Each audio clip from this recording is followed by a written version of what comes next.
Immaculate Ampereza kakano omugenzi abadde mukozi mu kitongole ki KCCA mu kiwayi ekiyonja ekibuga nga makanda abadde yagasimba mu division y'e Lubaga.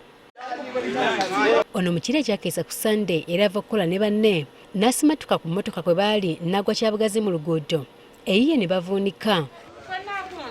Abamu ku bakozi banne betusanze mu maka ge Natete mu kigagga ewakumiddwa olumbe batubulidde ebyaliwo nga munnaabwe agwa. Yabuuse ku tulakita naagwa wansi n'afa. Yafiridde ku mulimu ng'ali mu kukola. Era wano wendi ndi mu kabi akaatuguddeko. Mukozi w'ekitongole yavudde ku mmotoka naagwa n'afa. Oluvannyuma lw'okuba nti yabadde atakabana n'emirimu ng'anoonya ekyokulya okusobola okusavayivinga okulabirira abaana be. Bakera ne bagogola emyala kawungezi ne bayoola ettaka ku nguudo eribeera ku nguudo. Era yabadde ava kuyoola ttaka lya ku nguudo nga bali katipa ne banne bamaze oddiibwa gye balina odditwala mu kudda. Ebinnya biri wali ku ash ku luguudo lw'e Masaka. Awo yagudde. Bagamba nti munnaabwe abadde amaze ennaku nga talya olw'obutaba na nsimbi kale nga bateebereza nti kamunguluze yandiba nga ye yamukubye n'agwa. Kamunguluze ayinza okuzunga nanke nyini nzunga n'engwa kubanga nafembi maguleti tutikka naye ettaka. Kati agudde accidentally naye nga teyeesudde bwesuzi wabula amaanyi ge gabadde manafu lwa butalya.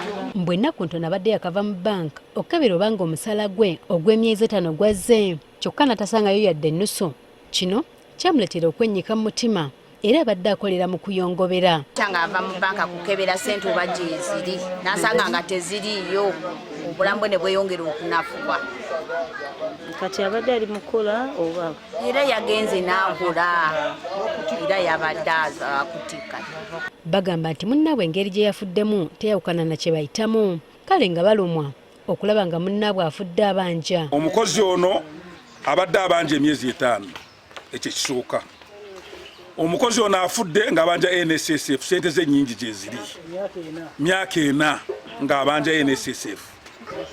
Omukozi afudde nga mu ssako mulimu amagoba ge ne ssente ze za saving byonna weebiri. Twagala ebintu ebyo bikwatibwe ekintu kikulu. Yamba abakozi bo obasasula akasente bali bubi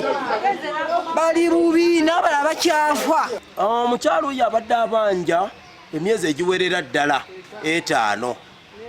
Abadde abanjira ddala emyezi egiwerera ddala 5 nga tafuna musaala n'abaana be babadde awo nga tebakyasoma. Abakulembeze b'ekitundu bavumiridde embeera abakozi bano gye bakoleramu gye bagamba nti bateeka mu katyabagako obubenje.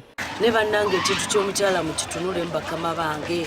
Omukyala tetuganya agenda mwala naye n'abanga ate yalina okuwalampa waggulu era ateekeyo ettaka.